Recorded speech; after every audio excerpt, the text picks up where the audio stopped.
Hi, I'm Adrian, and in this video we'll look at how to set up a basic class on Cademy.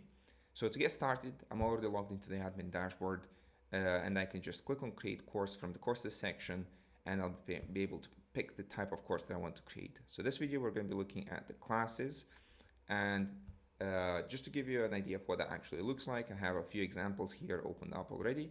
So here's an example class and it doesn't have any particular dates on which it runs, so the customer sees a request a date option. So when they click on that, they're able to pick a date. Actually, they can pick multiple dates that would work for them, and you'll get a notification email to be able to accept one of those or suggest another date. You can also set up your class to have specific dates. Like in this example, it's an in-person class, 12 people in it. It runs for 5 days. There's a location here, and you can see that the dates are listed here, and people can just book using this button. Nice and simple. Lastly, you can set up your class to run on multiple dates, like in this example here, and they're going to be able to pick from a calendar. Essentially, they're able to, this particular class runs online, so through something like Zoom, runs for 1 hour, and customers can just navigate using the calendar and pick the dates that work for them. On this date, there's 2 sessions, so they can pick the one that they want and go through, fill out the booking form, pay, and then get the booking email. Of course, you'll be getting the booking email as well. Now, let's see how you set up one of those. I'll click on the class option from the very top, and I'm taken into the course editor. So on the left side is where you enter all the details for your class, and on the right side there's a preview of what that will roughly look like, so you get a sense of what the customer will see when they book. So I'll say example class.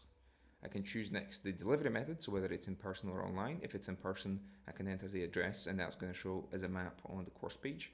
And if it's online, I can enter a Zoom link or any other tool that you use, and that link will be sent to the customer once they book.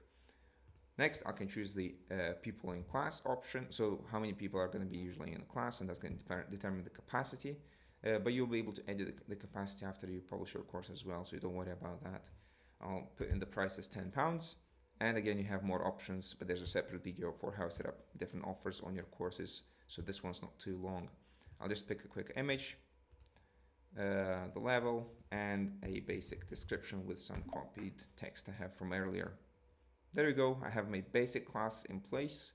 I'll click on next, and now is when I can choose from the 3 different types that I've seen earlier in the video. So whether the dates are agreed on request, whether it has a specific date and time where I can plug in here, and whether if it runs on multiple dates, I can just choose that option and then click on all the dates that are on here. So that's just the examples that you've seen earlier in the video, and the last tab here is for extra settings, but all of these are optional. If you just publish your course as it is, it will just work fine. There's a good confirmation email, there's a good booking form in place already, so you don't have to edit them if you don't need to. So as you progress through the steps, all the changes are being saved, so don't worry about that. And once you're ready to publish, just click on the save button and click on save and publish, and this is now live and bookable. There we go. I hope this video was useful. If you have any questions, please use the live chat at the bottom right to get in touch. We're always happy to help. Thanks and take care.